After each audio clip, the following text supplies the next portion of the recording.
Karim Benzema est au cœur de l'actualité depuis son retour en fanfare chez les Bleus après plusieurs années d'absence.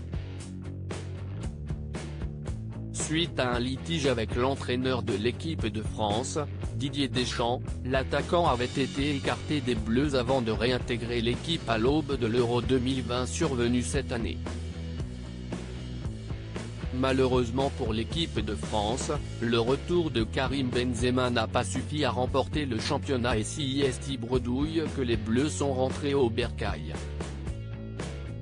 Pourtant, la performance du joueur de 33 ans, auteur de 4 buts durant l'Euro, n'est pas passée inaperçue et CIST avec enthousiasme que le public a vécu ses retrouvailles, oubliant volontiers les frasques du passé de Karim Benzema. En marge de son éviction temporaire de l'équipe de France, le joueur a également fait couler beaucoup d'encre en 2018, lorsqu'il s'est retrouvé associé à une affaire d'extorsion de fonds. Pour rappeler les faits, Mediapart avait révélé à l'époque qu'un certain Léo de Souza avait déclaré avoir subi une tentative de kidnapping de la part de Smaïn Tabenea, ami et occasionnellement chauffeur de Benzema. La raison ? Il devait 50 000 € au footballeur.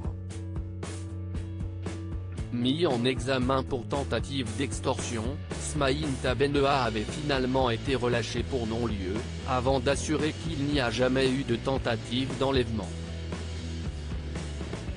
Karim Benzema n'a plus de contact avec Smaïn Tabenea 3 ans après les faits, l'ami d'enfance de Karim Benzema s'est confié dans les colonnes de l'équipe, en révélant notamment qu'il n'avait plus de contact avec son ami footballeur.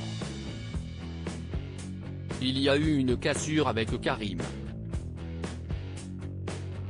Les mesures de mon contrôle judiciaire m'interdisaient notamment d'entrer en contact avec lui.